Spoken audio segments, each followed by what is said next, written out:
और इस बीच बड़ी खबर यह है कि कांग्रेस की वर्किंग प्रेसिडेंट सोनिया गांधी को दिल्ली से बाहर जाने की सलाह दी गई है। सूत्रों के हवाले से खबर है कि सोनिया के डॉक्टर्स ने सलाह दी है कि वो एयर पोल्यूशन के चलते दिल्ली में ना रहें, उनका रहना सुरक्षित नहीं है। सोनिया को क्रॉनिक चेस्ट इंफेक्शन की परेशानी है और ऐसे में प्रदूषित हवा उनकी सेहत के लिए ठीक नहीं है। खबर है कि सोनिया गांधी गोवा या चेन्नई शिफ्ट हो सकती हैं। राहुल गांधी या प्रियंका में से कोई एक उनके साथ जा सकता है। और कोरोना की बेकाबू रफ्तार से अहमदाबाद में 57 घंटे के कर्फ्यू का ऐलान हुआ है, तो मध्य प्रदेश सरकार लॉकडाउन लगाने का मन बना रही है।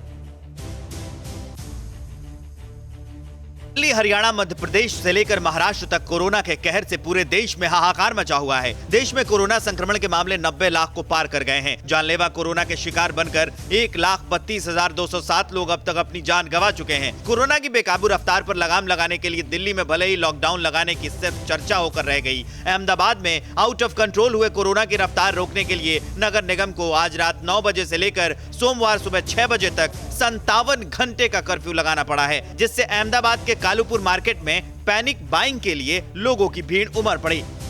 मध्य प्रदेश में रफ्तार पकड़ते कोरोना की नकेल कसने के लिए शिवराज सरकार ने लॉकडाउन लगाने का मन बना लिया है। मध्य प्रदेश के गृह मंत्री नरोत्तम मिश्रा ने बयान दिया है कि दोपहर 3 बजे सीएम शिवराज सिंह चौहान अधिकारियों के साथ बैठक करेंगे। कोरोना से ज्यादा संक्रमित शहरों में कोरोना को लेकर नई गाइडलाइंस जारी करने के साथ लॉकडाउन लगाने तक का फैसला लिया जा सकता है। हमारे पास में काफी मात्रा में संसाधन उपलब्ध है, उपकरण उपलब्ध हैं, दवाइयां उपलब्ध हैं, बेड उपलब्ध हैं, वेंटिलेटर उपलब्ध हैं।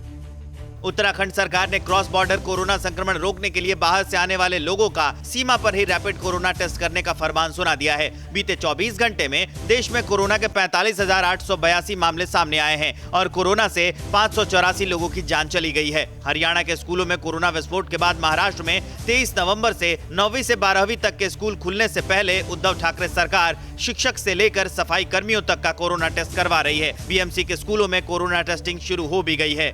जब स्कूल चालू होने वाली है 23 तारीख को, उसके पहले ही हम सब टीचर्स का स्क्रीनिंग करवा रहे हैं और उनका सबका RT-PCR करवा रहे हैं। और दिल्ली में राष्ट्रपति रामनाथ कोविंद की 2 किताबों का विमोचन हुआ। इस मौके पर केंद्रीय मंत्री प्रकाश जावड़ेकर और रक्षा मंत्री राजनाथ सिंह भी मौजूद थे। राष्ट्रपति के चुनिंदा भाषणों पर आधारित द रिपब्लिकन एथिक और लोकतंत्र के स्वर 2 किताबों का विमोचन हुआ। इस पुस्तक विमोचन के मौके पर रक्षा मंत्री राजनाथ सिंह के साथ साथ केंद्रीय मंत्री प्रकाश जावड़ेकर, CDS जनरल बिपिन रावत, सेना प्रमुख general MM Naravane, air marshal HS Arora भी मौजूद थे। इन किताबों में कोविड-19 से निपटने में देश के प्रयासों पर राष्ट्रपति का संबोधन भी है, जहाँ भारत ने दूसरे देशों की तुलना में अच्छा काम किया। जिस तरह से कोविड संकट से अनेक देशों की तुलना में हमने अच्छा, या जिस तरह से सीमा पर परिस्थिति को संभालने का, तो इस सब मुद्दों पर बारी बारी में प्रकट किए हुए विचारों का ये संकलन केवल कॉलेज और विश्वविद्यालयों के लाइब्रेरी के लिए नहीं, अपने लाइब्रेरी के लिए भी। मौके पर मौजूद रक्षा मंत्री राजनाथ सिंह ने कहा कि पुस्तक के विमोचन कार्यक्रम में उपस्थित होना गौरव की बात है और राष्ट्रपति महोदय जो बोलते हैं वो करते हैं। राष्ट्रपति महोदय के भाषणों के संकलन की पुस्तक का विमोचन करना मैं स्वयं को बहुत ही गौरवान्वित महसूस कर रहा हूँ कि हमारे राष्ट्रपति महोदय जो कहते हैं वह करते हैं।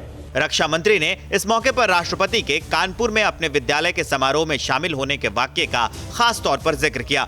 जिस विद्यालय में उन्होंने अपनी प्रारंभिक शिक्षा की थी, उस पे उनका कार्यक्रम लगा हुआ था। उस कार्यक्रम में भाग लेने के लिए पहुंचे थे।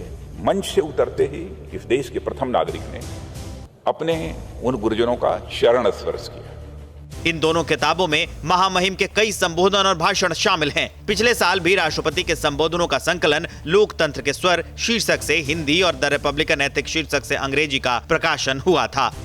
परवाह देश की, सोमवार से शुक्रवार रात 10 बजे TV9 भारतवर्ष पर।